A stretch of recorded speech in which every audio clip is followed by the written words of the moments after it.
deck. You sure you want to close the deck? Confirm. Okay, we are back. All right.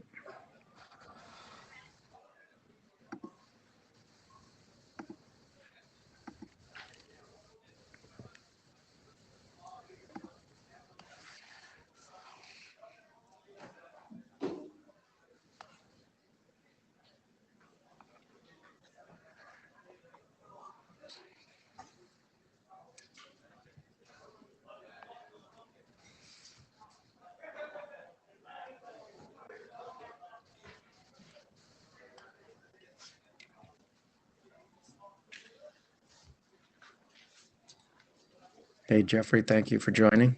Hi, Danny. Sanjay. Hello, Jeffrey. So, folks in the room, or out of the room, we need a note taker. So we are soliciting. Who would like to be a note taker? AI.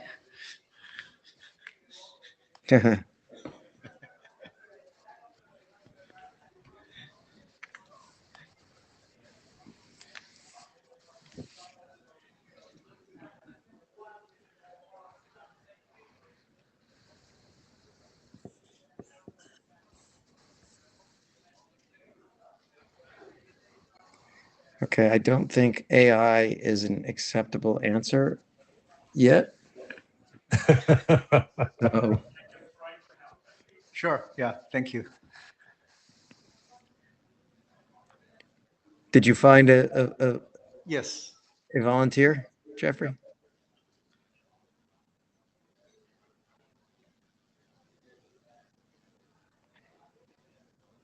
I thought Jeffrey was volunteering.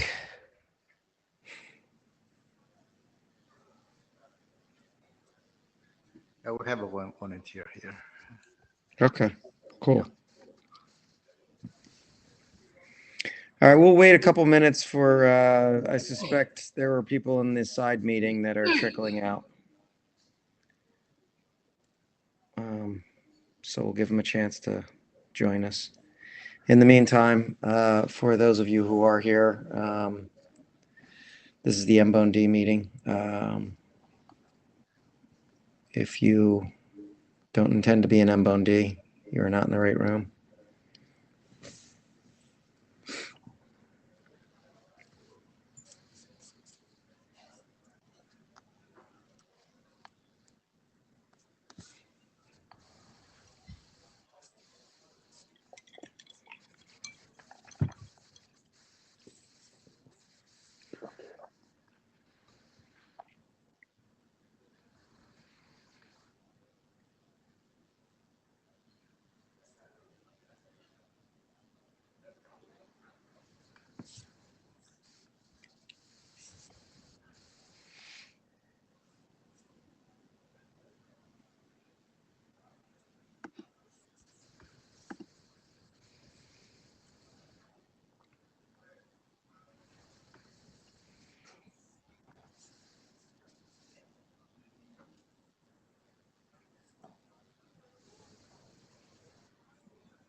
All right, I guess we've probably waited long enough. We can probably get started. So welcome to the MBONED working group meeting.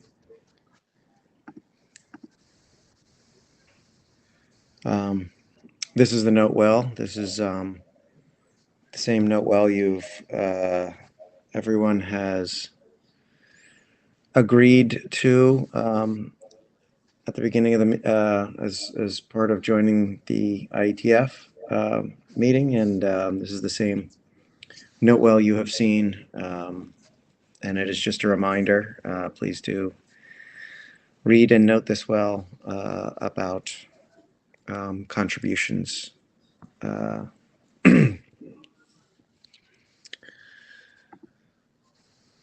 Okay, meeting tips. For those folks in the room, please do join Meet Echo. We will be managing the queue for the mic using Meet Echo.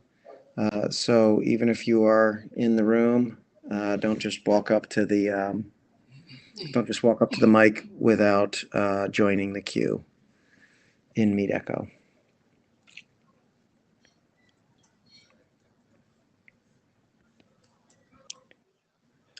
Okay.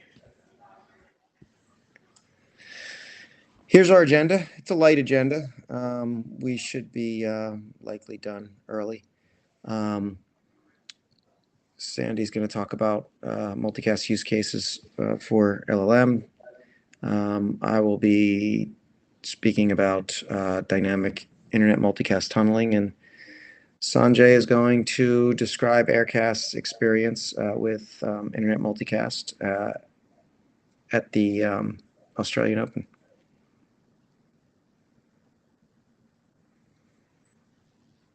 Jeffrey, are there any issues to be aware of?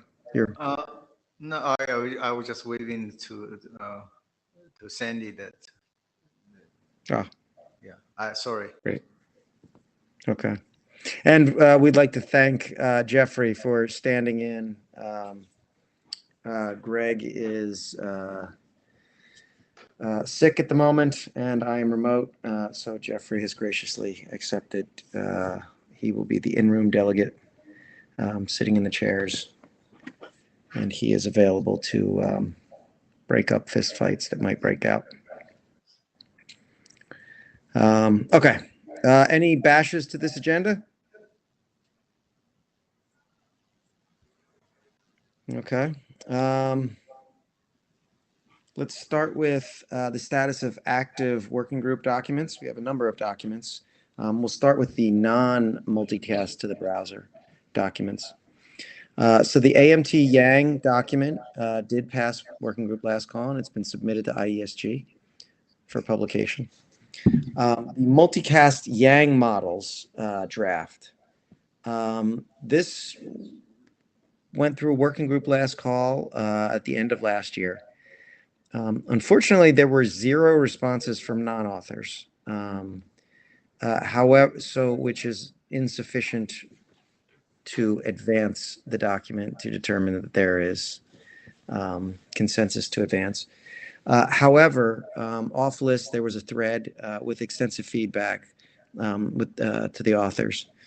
And as a result of that feedback, the document was updated, and there were enough changes and updates to warrant a new working group last call. So we are currently in that working group last call. We also requested another Yang doctors review. That working group last call is currently going on. We're towards the end of it. And that working group last call ends this Friday. So just a reminder, folks, we thus far haven't heard from any non-authors on this one. So again, we can't advance the document, advance documents without feedback and consensus and support from the working group that there is consensus to advance. So please do speak up whether you support or do not support advancing the document. This is one of the key contributions that we ask, and remember, reviewing and commenting is something you can do for others and others can do for you. So that's the Yang models draft. The next one is the redundant ingress failover draft. This was another document that went through working group last call last year. Didn't get a whole lot of support on list. However, there was the document subsequently went through directorate reviews, which the feedback from that suggested some fairly extensive updates, which again was done. And we are now in another working group last call for that. That is going to go for another few weeks. But this is a short draft. Encourage folks, take a look. Please comment on this one. Again, we can't advance these documents unless there is a consensus that there is support to advance. So that's working group last call draft number 2. And there is a third one, and that is, we just started this one. This was the non-source routed considerations in SR networks for multicast. This is another very short draft, and it has just begun working group last call. So we have 3 drafts in working group last call, and we're requesting, again, folks, do speak up whether you do or do not support advancing these documents. Jeffrey, you're one of the co-authors on that. Do you have anything to add? Yeah, as Lenny is mentioned, it's the considerations for deployment options in the SR network. It's very useful informational document. We have the co-authors from major vendors, operators. Hopefully this represents a consensus of how we think what are the best or available options for SR multicast. So there will be a guidance for deployment of multicast in segment routing networks. So I believe it's very important and informational. So if you could read about it, comment about it, and express your view. Maybe you do not agree with what's expressed in what's said in the draft, but please, it's important to speak out. Thank you. And again, it's a short draft, just like the redundant ingress failover. They're both pretty short. The last draft in this bunch and then in this group is the multicast security draft. This was adopted last year. I don't see Kyle. I don't see any of the authors. I'm not aware of any updates to that draft. Do we have anybody involved in that draft? No Kyle, no Max. They're both sleeping. Lucky them. Okay. So no, looks like there's no current updates to that security draft. All right. And the next set of drafts are the multicasts to the browser docs. Dorms, CBAC, and AMBI. So Dorms is still alive. It is awaiting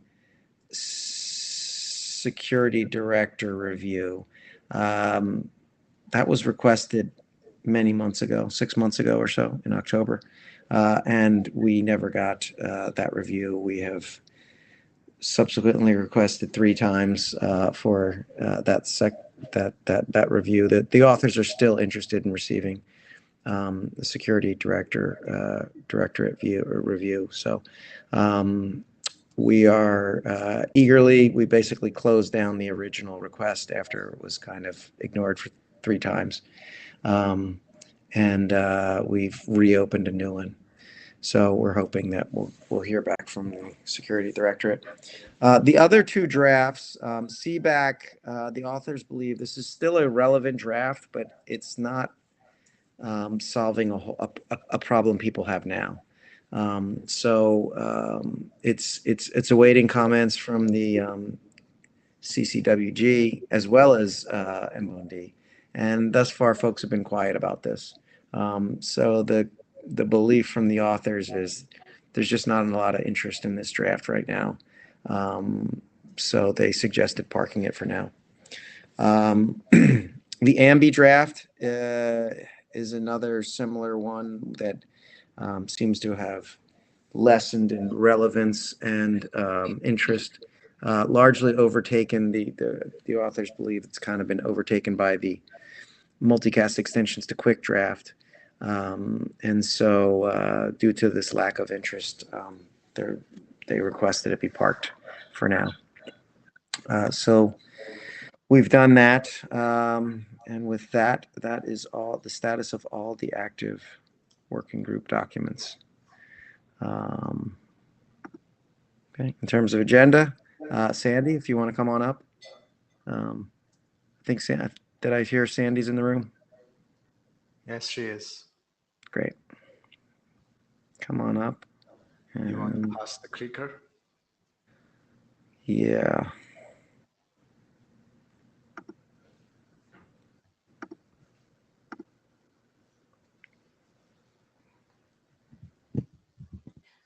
Good afternoon. This is Sandy Zhang from ZTE. This time, I'd like to introduce a new multicast use case for LLM synchronization. So I present this draft on behalf of our co-author, Yisong and Junye. Is it not working? You may need to click on the slide clicker in the participation. Yeah. Oh, okay. All right, try now. Yeah, it works. Yeah. So let's see the use case in LLM synchronization. So we know that there is emerging inference cloud services now. So to use the services, it can deliver large-scale real-time inference and fine-tuning and model optimization services on GPU cloud platforms. So the LLM models will be delivered to many GPU cloud to run the inference service. So that is the multi-cloud LLM synchronization. So the model is in the centralized repertories. So it can be automatically replicate and sync to the distributed GPU clouds. The GPU clouds may spread in different regions or different carrier networks. So we can see that there is some challenge during the LLM synchronization.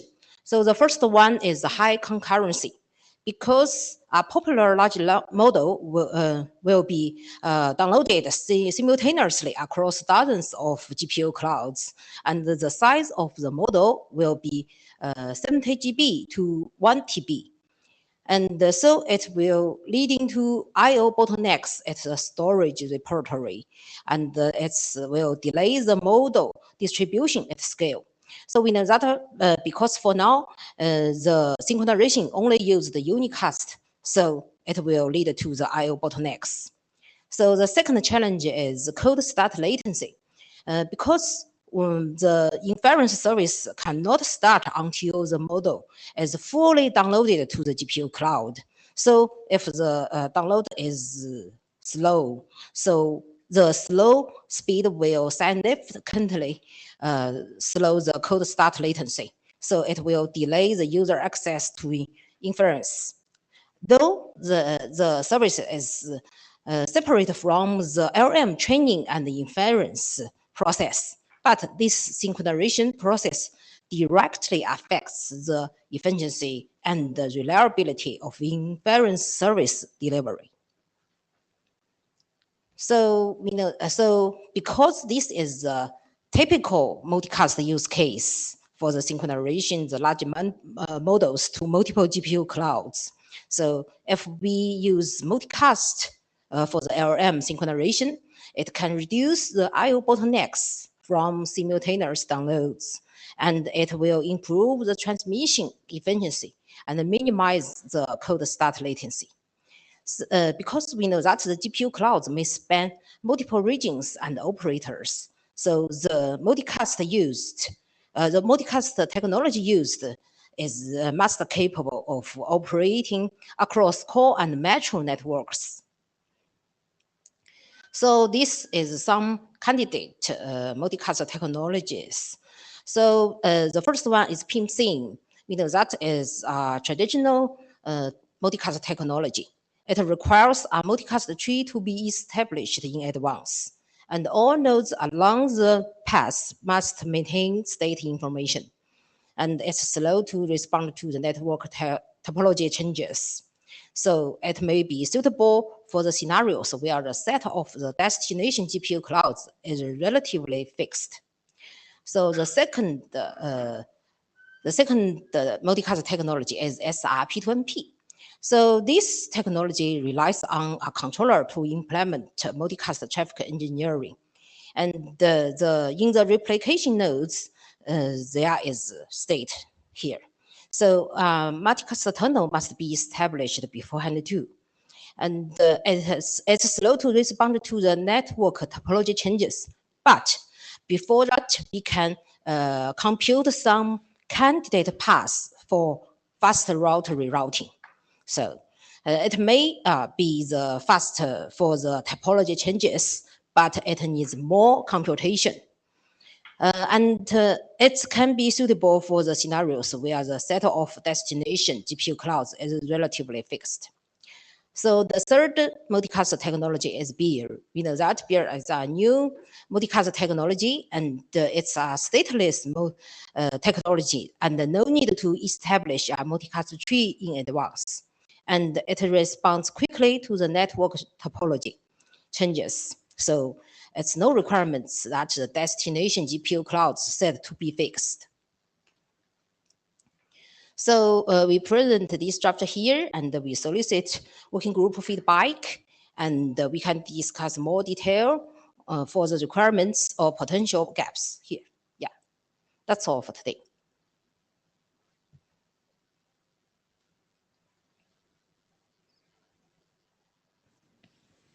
Are there any questions for Sandy? Yeah.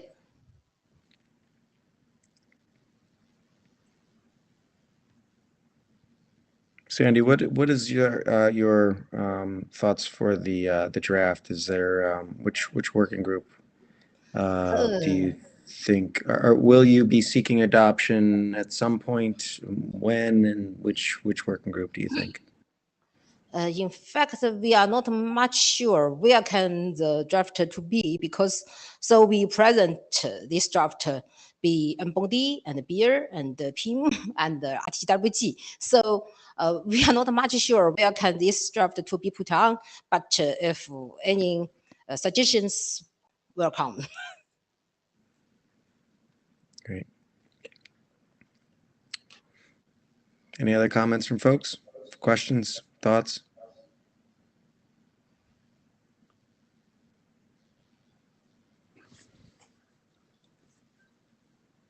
Okay. Well, thank you, Sandy. Thank you.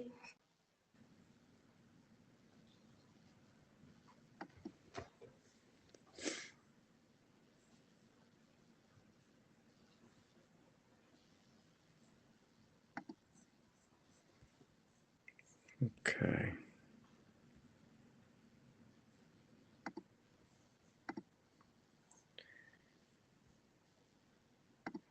Slides. Okay, next up is me.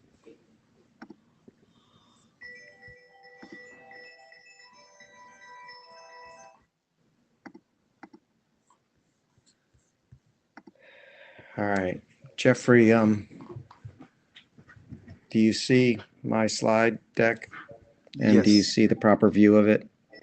Yes. All right, cool. Okay, so I'm going to present a new draft that has been submitted on dynamic internet multicast tunneling. I'm presenting on behalf of the other co-authors of this draft.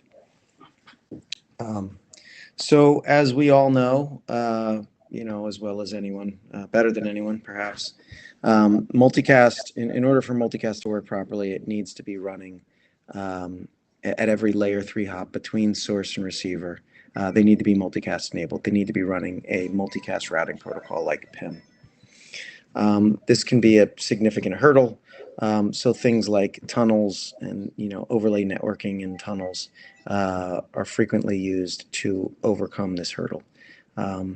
Since the beginning of the MBONE, static tunnels, specifically GRE, have been popular tools to build, to tunnel over parts of the network that are not multicast enabled.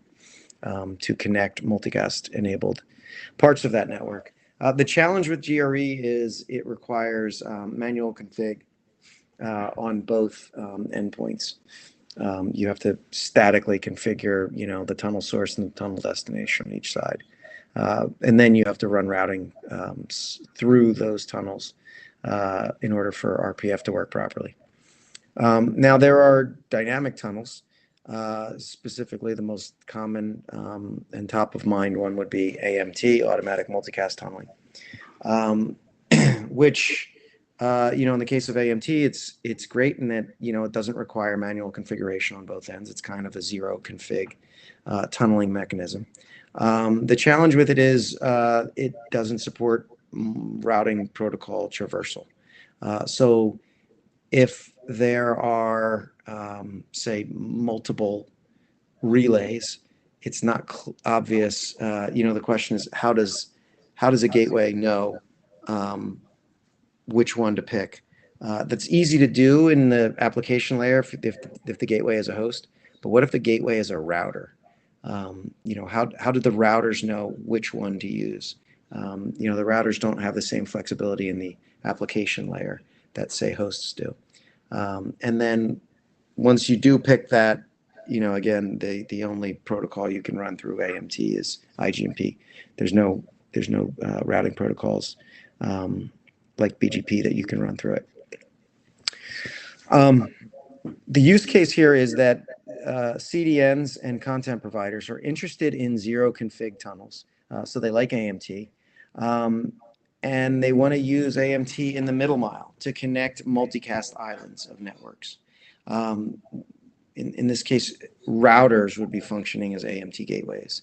And how do they do that without routing information? How do they know which relays can reach which sources? So I'm going to show a picture in a moment that kind of illustrates this challenge. So the solution we have proposed here is to essentially use a BGP extended community. So in the BGP route to the source, to the multicast source, the reachability, the route to the reachability of that source, we're going to add an extended community that includes and is encoded within that extended community is encoded the AMT relay. This relay must have multicast connectivity, whether it be native or tunneled, to the network, to the source that the route is being advertised from. We talk a lot about AMT, but it could work for any dynamic tunneling option. For example, if you're using PIM Lite and you're using some type of dynamic tunneling mechanism, this would work the same, where it's just embedding the UMH inside the extended community. All right, so how does this work? Let's start with just a review of how AMT works, because once you see how AMT works, it's clear it makes more sense what we're trying to do here. So again, the folks in this working group are very familiar with AMT, but I'll very quickly go through this. So imagine you have a multicast enabled network, a multicast enabled content owner, and a multicast enabled local last mile provider. Multicast goes from source to receiver natively, the way God intended. But that's a very small part of the internet. The other 99 point whatever % of the internet is unicast only. So if you have an interested receiver who sends an IGMP report to their last hop router, nothing's going to happen because that last hop router doesn't support multicast. However, if that interested receiver has an AMT gateway, it has that thin client, AMT gateway client built into it, it is able to magically discover the nearest AMT relay. And it builds an AMT tunnel, which is a special UDP encapsulated tunnel. Once that tunnel's up, the gateway sends an IGMP report to the relay. The relay joins natively, just as if that gateway was directly connected receiver, and sends the data, the multicast stream over the unicast AMT tunnel. And as you have more gateways, they follow the same procedures. So that's how AMT works. And you notice, this use case we're describing is mostly, is in the last mile. So TreeDN is a tree-based CDN architecture, RFC 9706.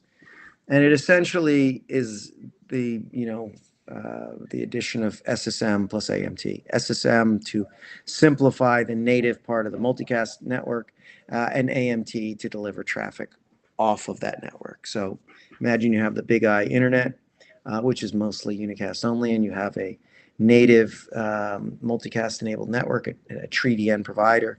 You have a native source, a native receiver. Again, traffic flows natively across that network. And then if you have an off-net receiver, this is a receiver that's not connected. It's on a unicast-only part of the network. We deploy AMT relays, deliver the traffic natively to those relays, and from the relay, it is sent over AMT to those receivers. So that's how TreeDN works.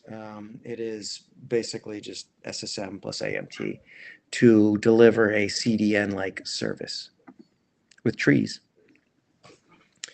So now let's add dynamic internet multicast tunneling, the proposal that we're describing here, to see how it works. So again, we have the Big I internet that is mostly unicast only.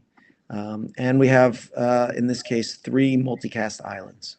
And these 3 multicast islands are islands that are not directly connected to one another.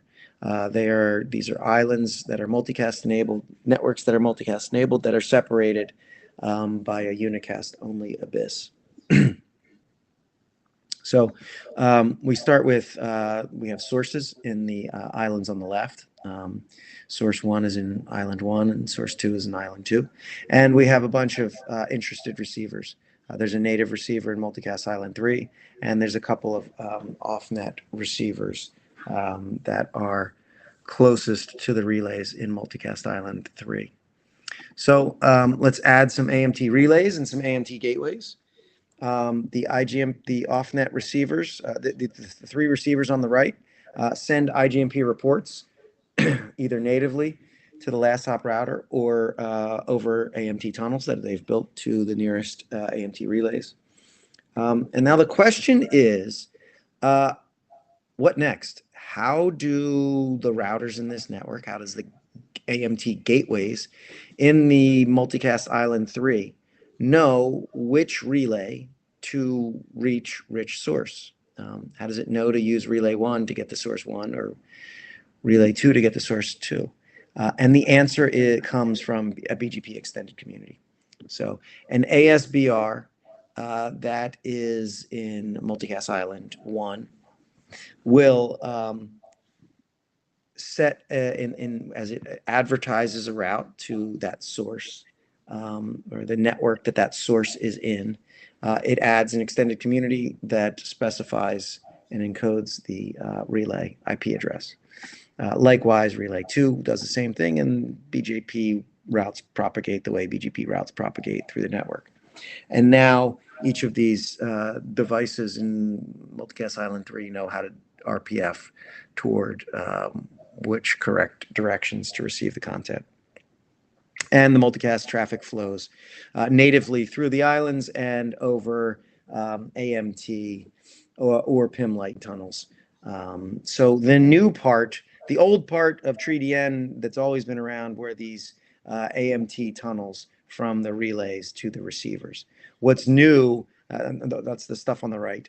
What's new is the stuff in the middle on the left, where we have tunnels going from router to router instead of router to host. And this is kind of tunneling in the middle mile. This is what this solution proposes. So in terms of implications of this architecture, it's a very flexible architecture. It allows core routers to become AMT gateways, and it works in a world where there's more than one relay. Again, there's nothing. AMT could always support router to router tunneling. The challenge was, how do the routers know which relays it should use to get to a given source? That's what this extended community is solving. This proposal allows routers to be both AMT gateways and relays. It can be a relay for downstream gateways, and it can be a gateway for upstream relays. Routers can do both, and it essentially extends the TDN architecture to support middle mile tunneling, really connecting those router to router tunnels, connecting multicast islands. Previously, TDN really only talked about last mile tunneling. But you know, we've heard from quite a few folks in the content business between CDNs and content providers saying, well, what about, you know, connecting the last mile tunneling? And that's kind of been the use case that we've been hearing from. Content providers and CDNs say, hey, we'd like to originate or transport multicast traffic that can be received by islands downstream anywhere on the internet. And these are, you know, islands that are not directly connected. So we can't, for whatever reason, you know, just connect to them, run PIM through the interface. They're many hops away, or maybe they don't want to run PIM. The key thing to note is, like, there's nothing new here in terms of the concept of tunneling. This problem has been solved by GRE tunnels for, you know, the better part of 30 years. But the issue is those CDNs and content providers don't want to use GRE because they don't want to have to configure both ends and turn on PIM and turn on route BGP between that tunnel. What they say is, we want to be able to transport this multicast content. We want to have an AMT relay, and we want to tell folks, you know, if you want this content, just come to our relay and, you know, build zero config tunnels, and they can support many different downstream islands of interested multicast islands that is interested in this multicast content. And it's a zero config tunnel. You don't have to specify and configure the tunnel source and tunnel destination. In terms of next steps, we believe that we've spoken to MOPS, we've spoken to PIM. We think both are very should have interest in this. IDR is probably another working group that would have interest. We haven't spoken to them in this IETF. But we, the authors, and I'm taking my chair hat off and defer to Greg, believe that MBONED is the right working group for this, because this is essentially an AMT relay discovery mechanism. Just like Dryad RFC 8777, that work was done in this working group. This is kind of another AMT relay discovery mechanism. So that's why we, the authors, believe MBONED is the right working group to adopt. We don't believe it's ready for adoption. Among other things, we've received some feedback, some really good feedback from some experts in IDR talking about the survivability of extended communities and how extended communities might not be the best tool if the goal is to see this information propagate across the internet. So we're considering alternative approaches, like new attribute instead of a community extended community. So keep an eye out. We will be updating this document as we think through the best way to handle this. And over time, we expect to request adoption in MBONED. But in the meantime, we are seeking feedback on the idea.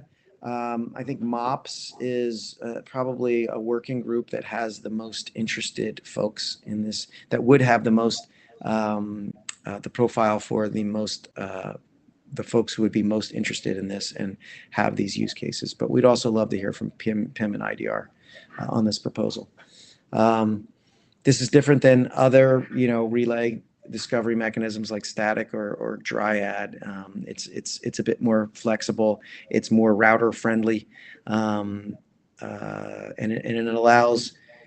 Stig asked a really great question in PIM.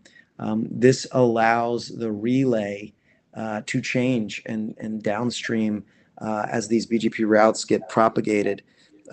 Downstream networks can add their own relays in that extended community. So the relay can be the relay closest to the receiver, not closest to the source. So you get much better efficiency. I'll pause there and be happy to answer any questions anybody might have. Are there any questions?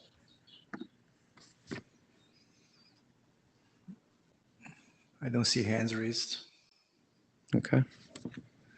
Well, on behalf of my co-authors, I ask please do review the draft. We'd love to hear what you think, and we'd love to get more feedback on this document. And with that, we'll move on to the final agenda item. Sanjay has bravely been staying awake. Good morning, everyone. And let's see here. Oops, hold on. I am going to grant you access to the slides. There you go. And Sanjay, you have you're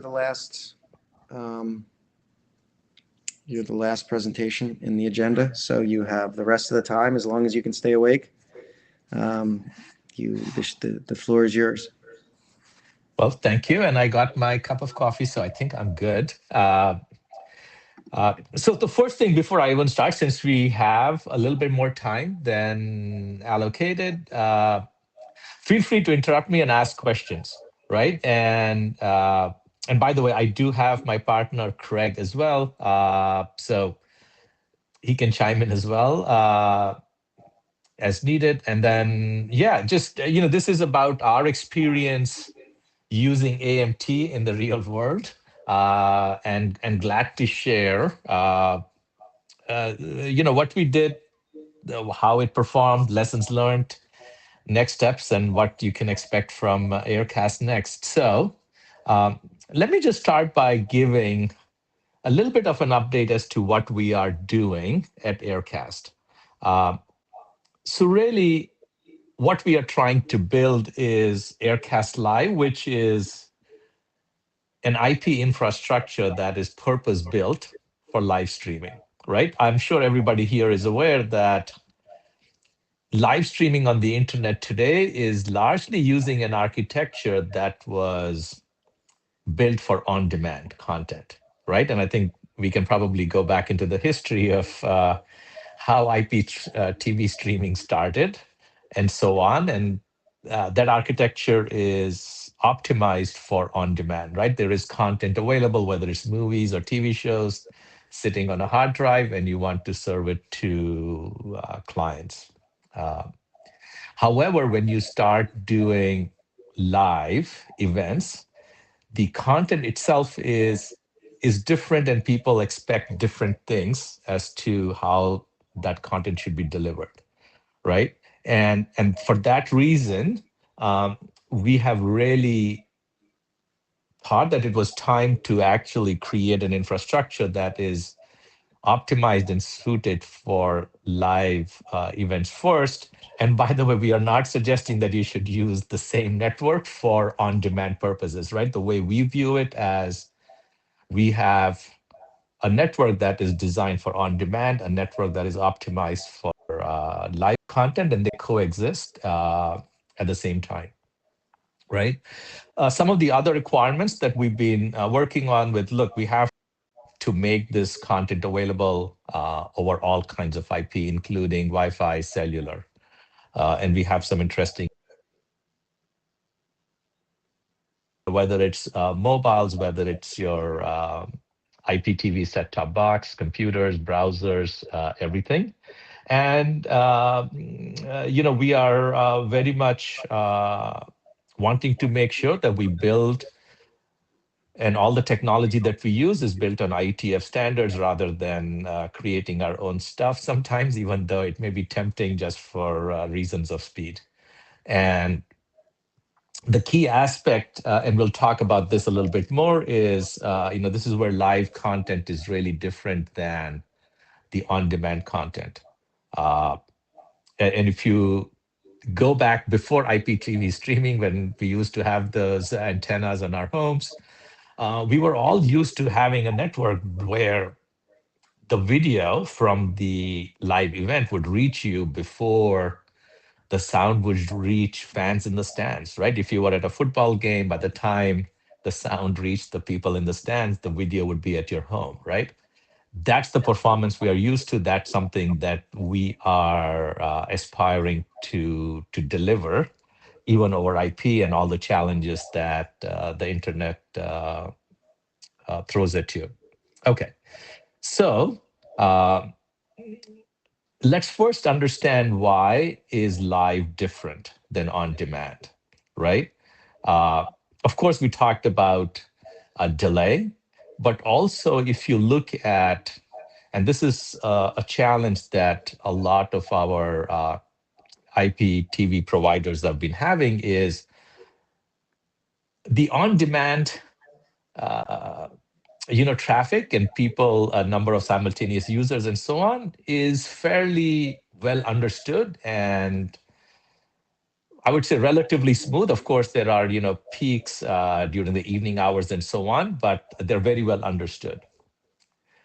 If you were to overlay when there is a live event, let's say the Super Bowl, or we had the cricket final 2 weeks ago, the demand skyrockets really, and all of this demand is synchronized too, by the way, right? When you're doing on demand, 8 o'clock on the East Coast is different than 8 o'clock on the West Coast. It allows you to kind of spread the load and I would say more deterministic and flat. But when you layer on the live events, it becomes really, really peak, very peaky or bursty behavior. And these peaks could be 4 times, 8 times higher, depending on what the event is. And I think, Lenny, you've done a great job of sensitizing everybody, right? The resource requirements for on-demand content is pretty substantial. And when you have these peaks driven by live, you end up having to dimension your networks for peaks. Otherwise, everybody gets frustrated. And I think we've all been through some experiences where lots of consumers getting frustrated because they can't access the content or the quality isn't there and all the challenges, right? So really it calls for, hey, we need a different architecture that can scale to these substantial peaks that you have in the resource utilization and so on, and do it without a lot of cost, right? So this is a performance issue from a user standpoint. I need delay. I need to make sure if I have 3 TVs, they're all in sync. 2, if I am a provider, I want to make sure that I'm not having to dimension my network for these peaks, which happen not very frequently, but it's something nonetheless. I have a lot of spare capacity that is going to have to sit idle, or you have a lot of consumers frustrated, right? So this is really kind of what is motivating us to create a network that is really purpose built for live. Okay. So the key technologies that we're doing are, we use multicast, right? I think that's something that I think we've shared previously. And also, we are using, everybody's familiar with on-demand streaming. You use something called chunking, or break up a big video file into lots of smaller files and send the files over from A to B. And we know the delay that it creates is kind of, if you choose a bigger file size, the network becomes a little bit more efficient. The overload on the CDNs is reduced, but then the delay for the clients is going to increase, right? Which is really not an issue if you're doing on demand. But that approach doesn't necessarily work very well for live streaming, and we've all seen in live streaming using the traditional approach, you would get delays anywhere from 20 seconds to a minute or even higher, right? On the Super Bowl, the streaming delays were over a minute actually, right? So that's quite an eternity, I would say, in live streaming. So what we have done is we have a slightly different approach, what I like to call flow-based, which is instead of waiting to generate a full file for 5 seconds, 10 seconds, 20 seconds, we capture video frames and we send them out. We encapsulate them in IP and we send them out rather than waiting to collect a whole bunch of them, right? So this is what really creates more of a flow. And as I said, we use multicast. Now, we use AMT because I think we've all understood Lenny is, and everybody in the MBONE group is quite familiar, right? The big I internet is not necessarily, is unicast only. And we have to leverage AMT so that we can have send these multicast traffic over the internet, and then we can have these multicast islands, so we don't use the multicast nature. In addition to that, we have our own SDK that folks can use on these client devices that can receive our flow-based streams and then present them to the clients. Okay. And by the way, just a quick reminder, feel free to raise your hand, ask questions. I like it that way. So let me share, and I think this is an update that we, Craig and I had shared at the last IETF in Montreal, where we had deployed our multicast and flow-based technology at the US Open tennis in New York, right? But this particular system was only for distributing content to folks in the precinct. So it really never made it out into the open internet. Nobody at home could access the stream. This was for delivered over Wi-Fi, which has multicast support, though not always enabled, to folks in the stadium, right? And we had shown that we can do sub-second latency. It worked actually very well with tens of thousands of people, and we had multiple streams going at the same time. So given the success we've had at the US Open, we said, well, look, we're going to try and do something a little bit better. What if we were to enable the same concept, but to people globally, right? And that's something that we did at the Australian Open about 6 weeks ago.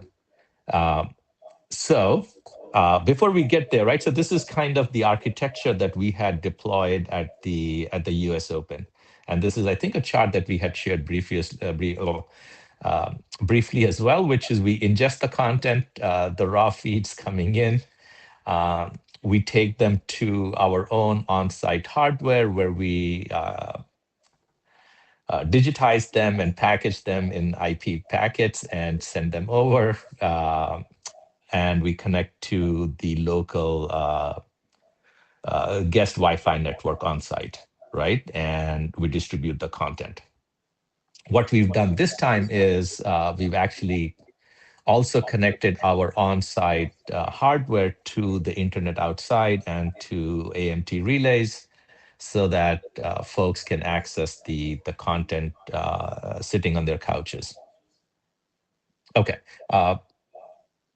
So this is a little bit of a testimonial, but before we get to the testimonial, let me just share.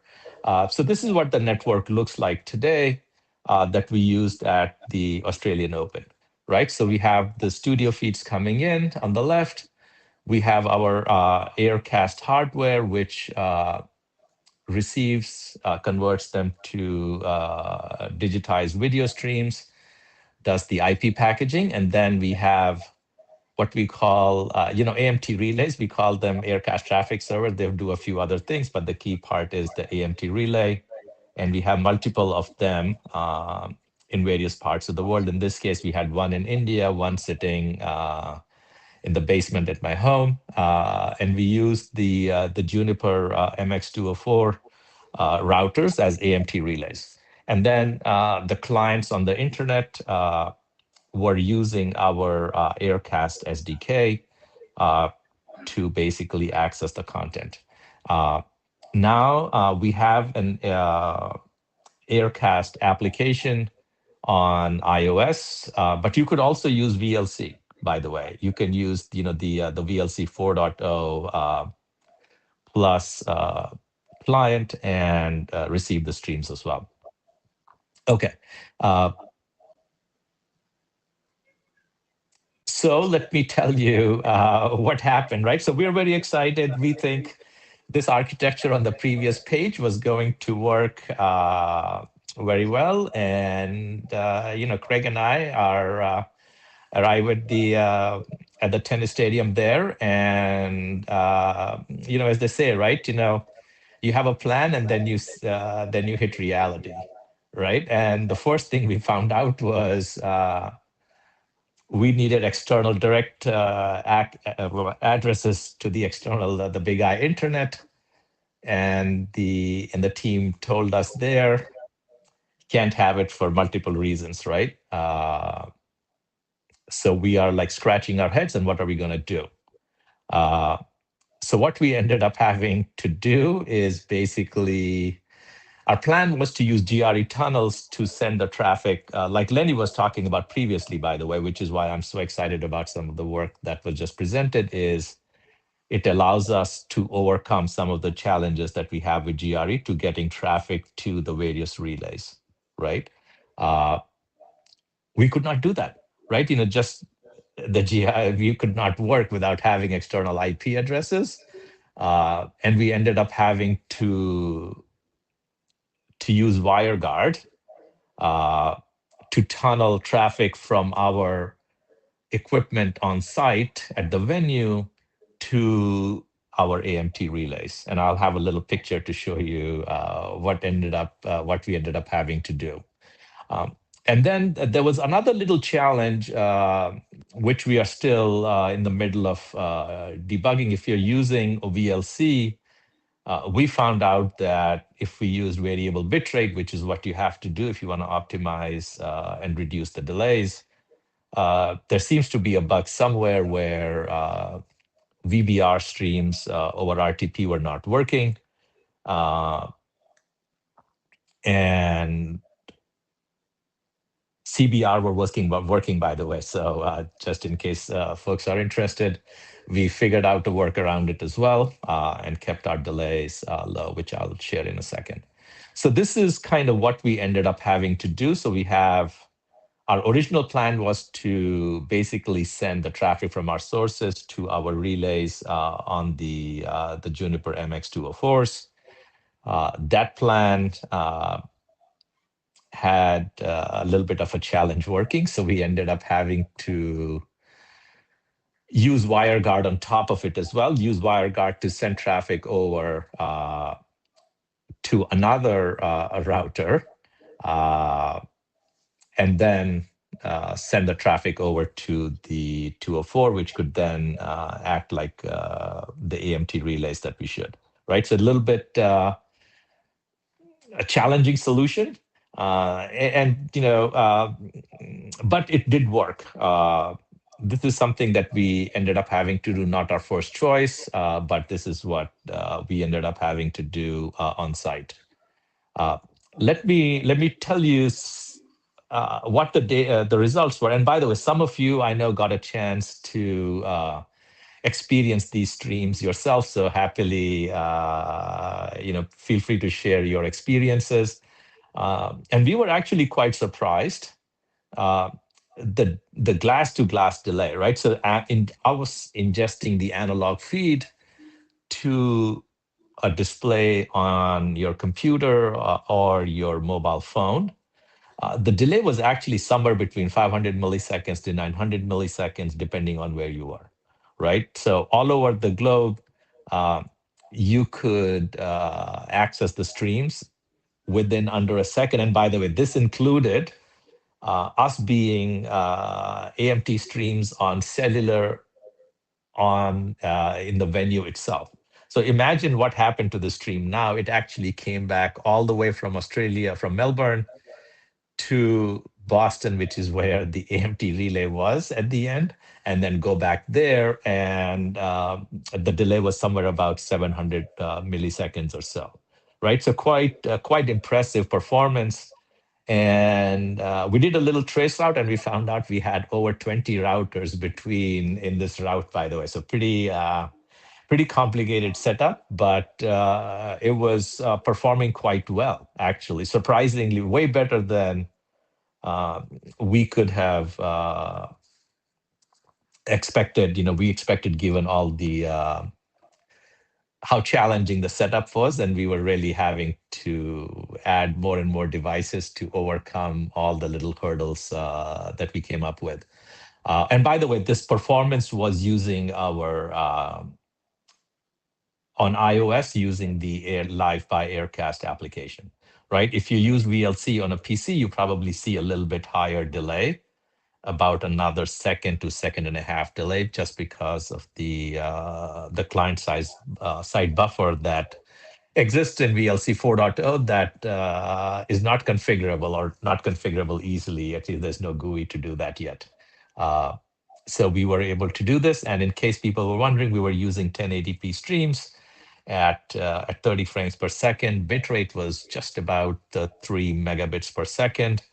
And the performance was actually over cellular as well, very good, using 4G or 5G at the venue, which was a fairly busy cellular environment in terms of 20, 30, 40,000 people in the precinct at any time, and us doing video streaming at 1080p worked quite well. And probably let me go back to the quote from our partner at Tennis Australia, right? I'm not going to read it. You can read it, but very, very pleased, by the way.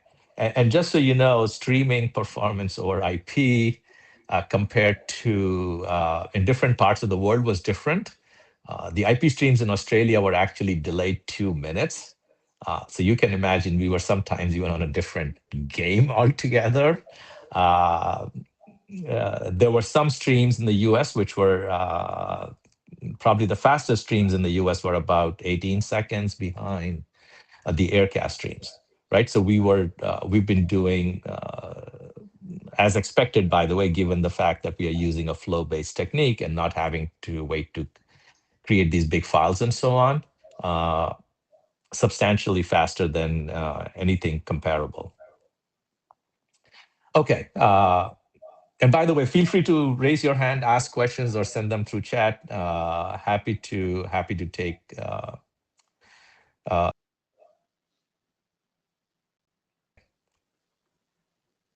So there's a lot of work to be done, by the way. This was still an experimental setup by invitation only, and so on.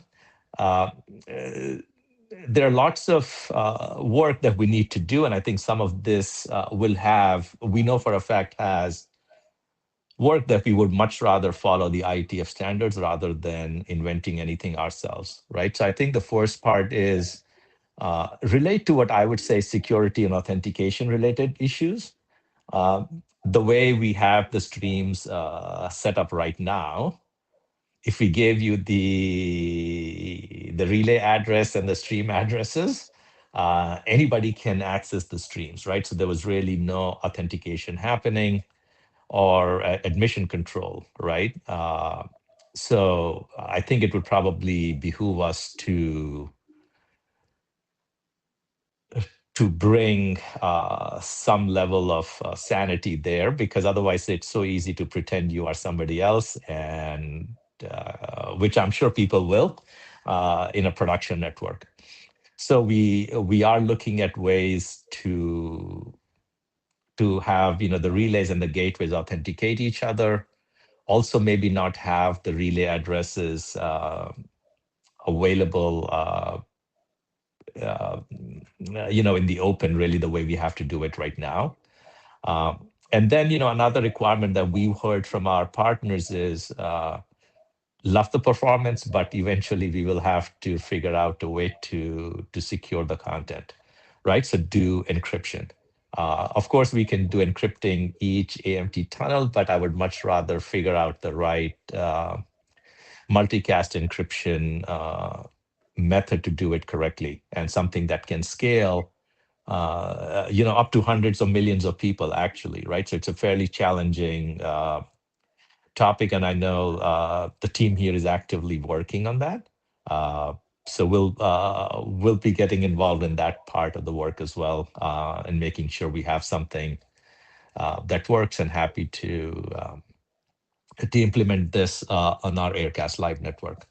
A couple of other features that we are working on, and there's a lot of stuff going on. By the way, this is by no means the exhaustive list, but based on the comments that we received last time, we are working to implement what I would say adapting to different stream rates, right? You may have all the losses we've noticed, they're not happening on the big I internet. They're all happening over the last mile or the last hop, right? Which is where the challenges happen, whether it's your Wi-Fi or your home internet, and so on. And how do we make sure we can adapt the rate of the stream, maybe go from 1080p to 720, or maybe even lower, depending on how good your internet is, or what device you are consuming this content on, a phone, a PC, or your 4K TV, and so on. So that's something that that work is already started at our end. And also, if you've noticed, we have a separate Aircast application if you are in venue for Wi-Fi, and a different app if you're accessing content at home using our SDK, using AMT. We are in the middle of having a single Aircast app, so you can actually get, doesn't matter where you are, you can consume the content that is available to you based on your location and privileges and all of that other stuff. So that's something that's coming. And the last thing that I wanted to say is, this is still, we are building the Live by Aircast network. We always have a network running that we are using to test and build at our end. If you're interested in trying out the service anytime, please send us an email to either Craig or I, or the contact@aircast.tech email, and we'll be happy to add you to our list and send you periodic updates about what new content is coming, interesting stuff, and which live events we are supporting at Aircast. So stay tuned. I'm probably going to just take a break now and answer any questions you may have, by the way.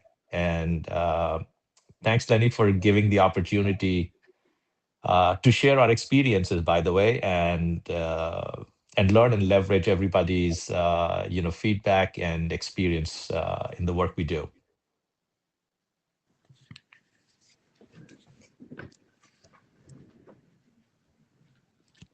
Mankamna, Cisco system. Thanks, Sanjay. It was good to see you. I hope you were here in person. So the question is, Actually, yeah, I'm in Boston today, Mankamna. Sorry about that. okay. So the packet which came from Australia to your AMT relay, so they were unicast packet, multicast packet encapsulated in the unicast? Right. Yeah, exactly. Right. So they were encapsulated in a GRE tunnel, which was further inside the WireGuard tunnel. So a little bit of a complicated setup. Okay, thanks.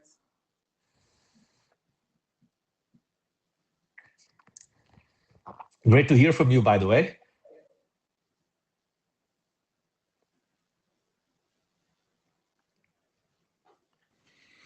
Any other questions for Sanjay?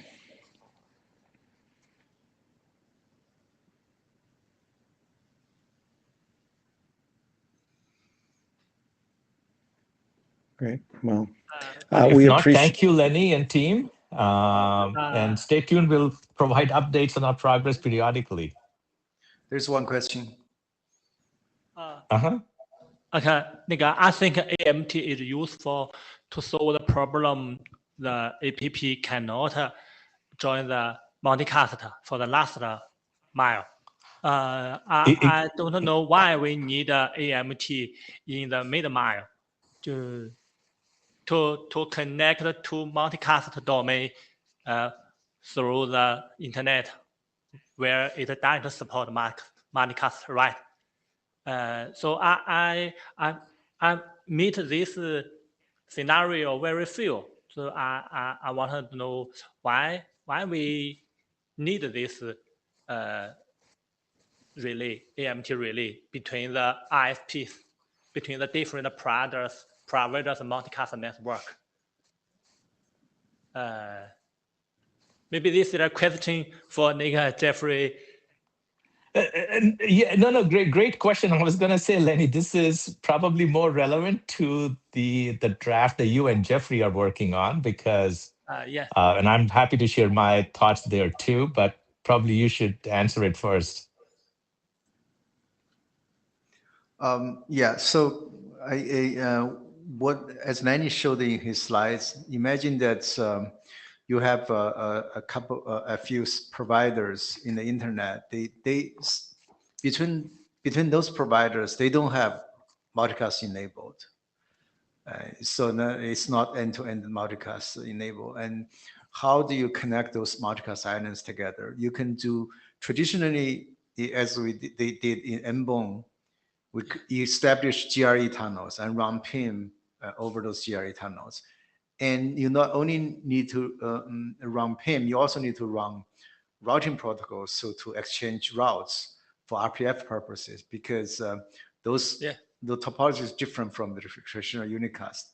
So the way to do that way to make those multicast connections is very cumbersome. You have statically configure those multicast tunnels.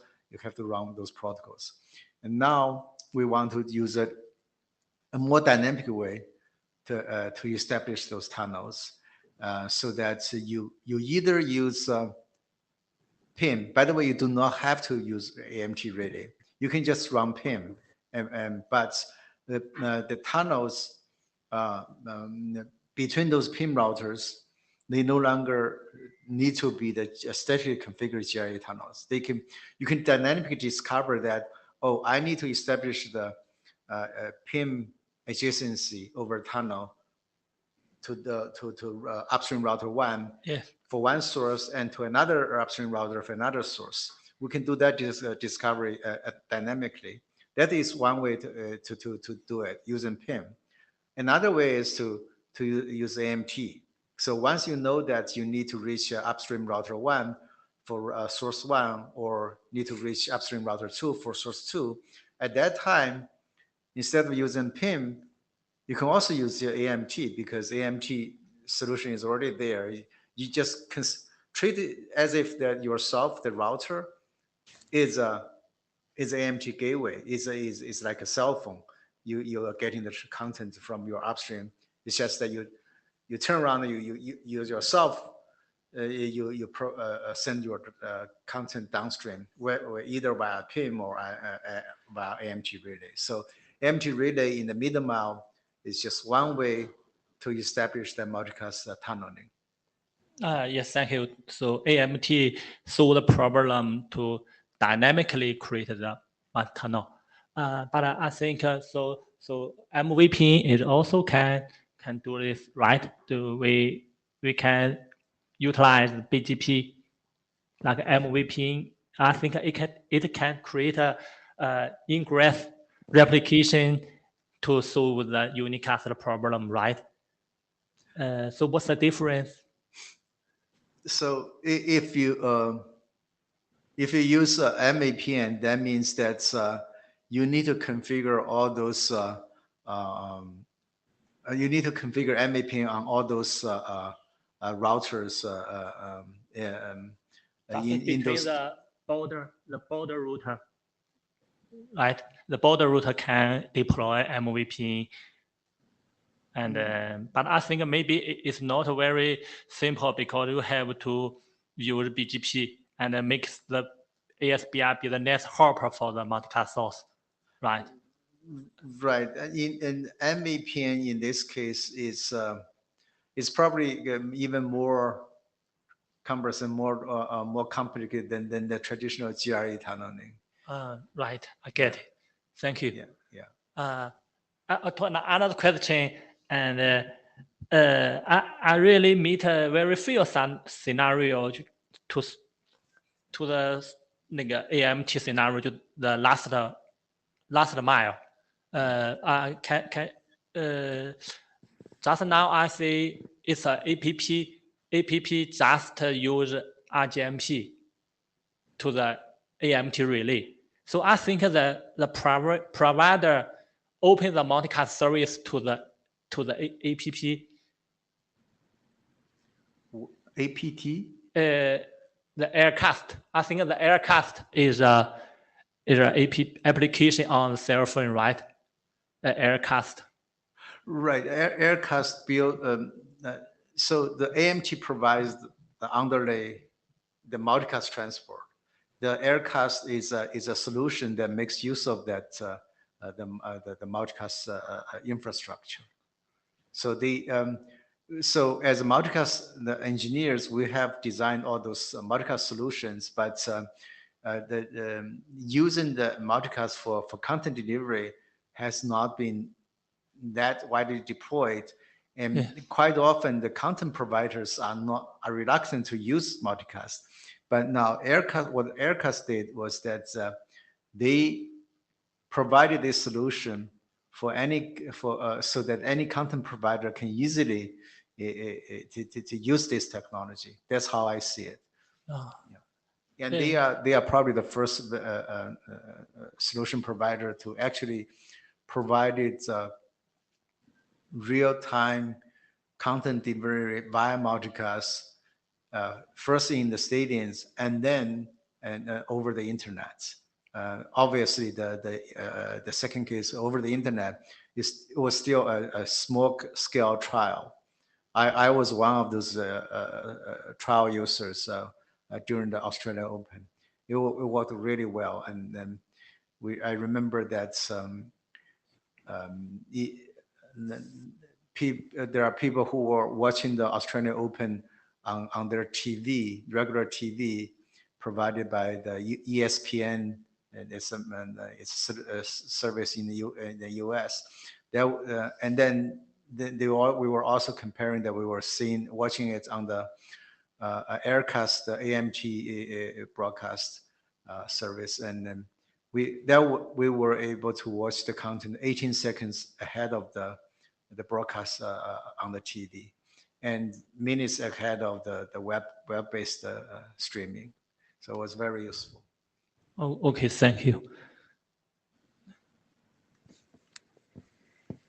Great.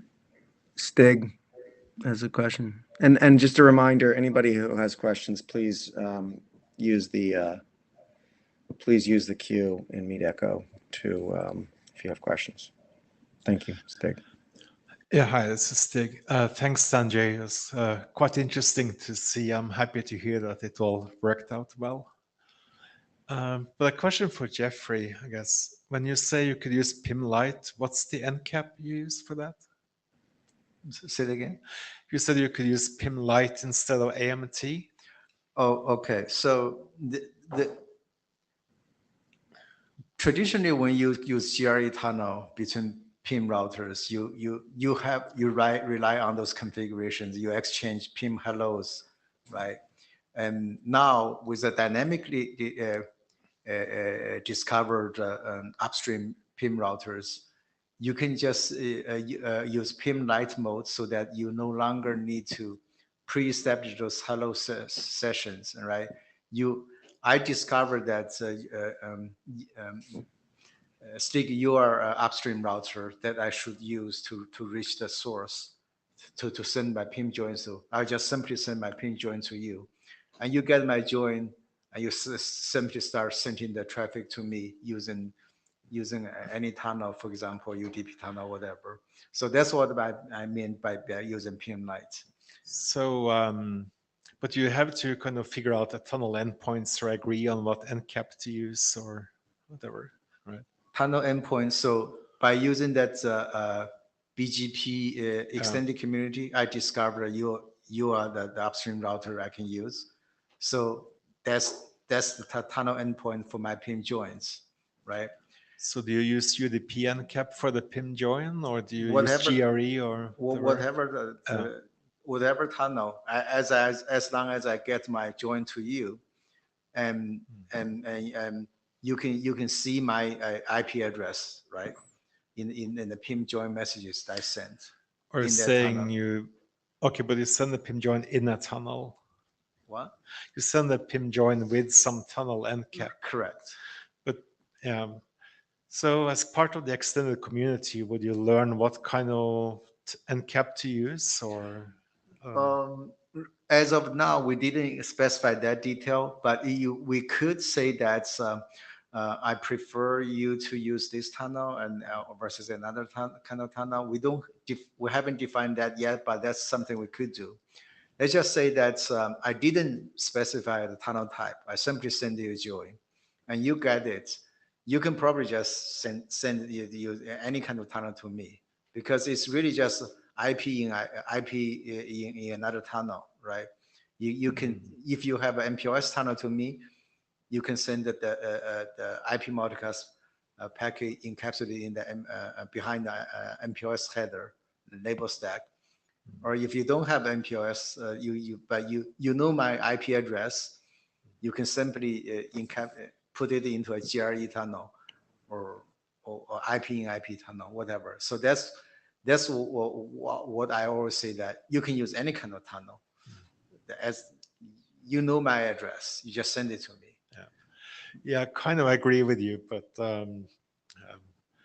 yeah, it depends a bit, what NCAPs you support or what you can handle, maybe.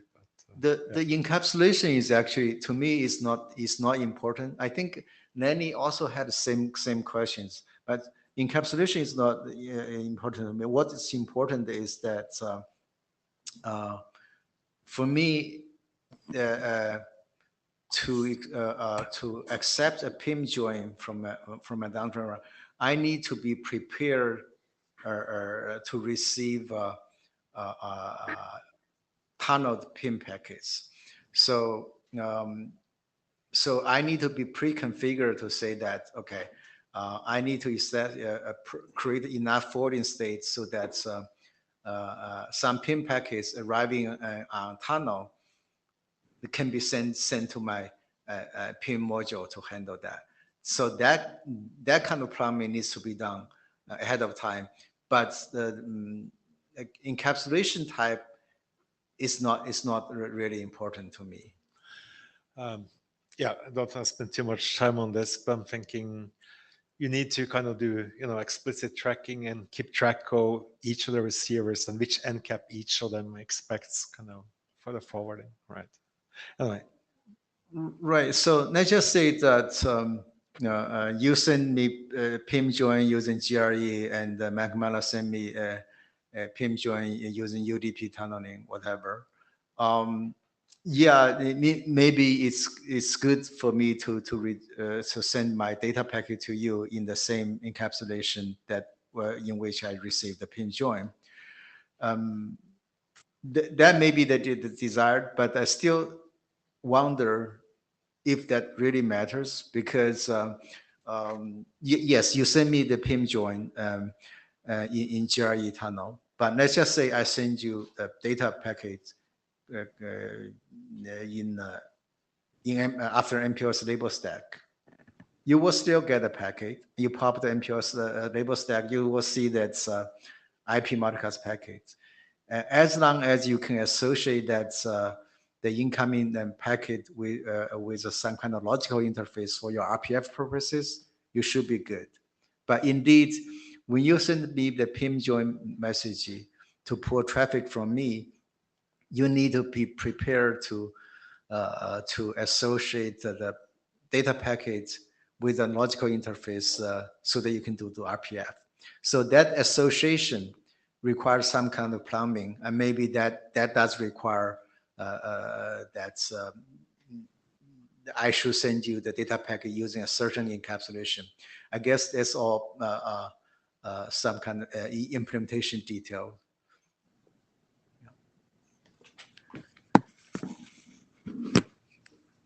That's kind of details. Indeed, I agree that we should spell it out in the draft. We have not touched upon on those.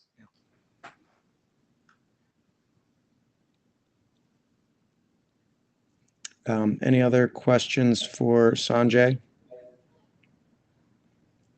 Sanjay, I have one. So in Montreal, you talked about your experience at the U.S. Open, where it was just in venue, it was essentially multicast over a LAN.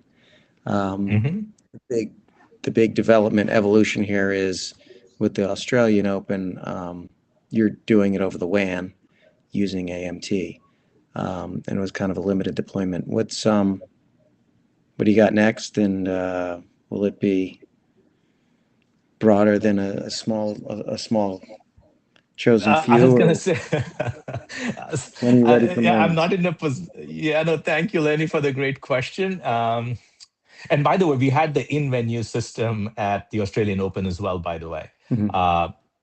So I'm not ready to share what the next live events are, but stay tuned.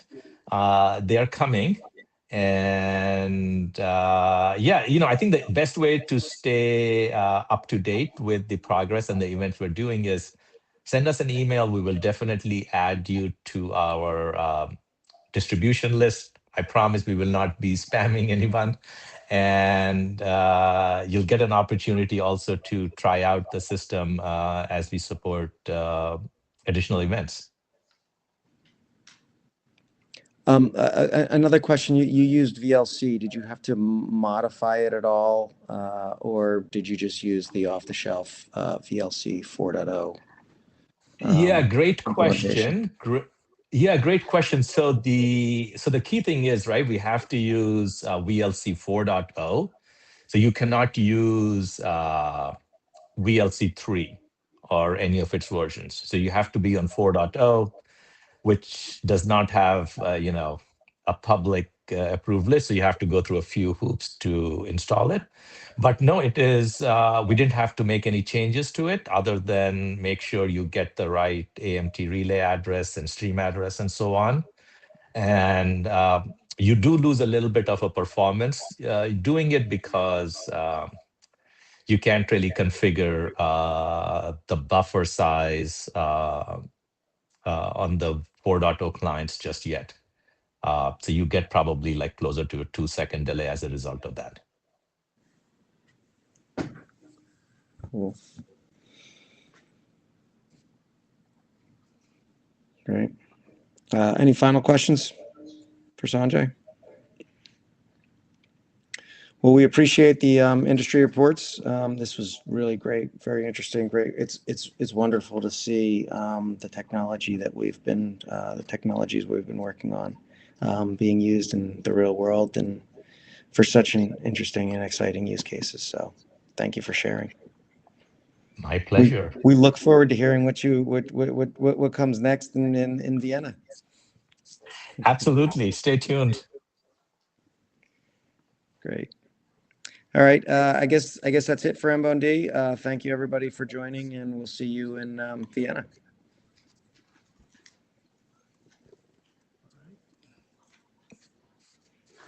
Bye, everyone.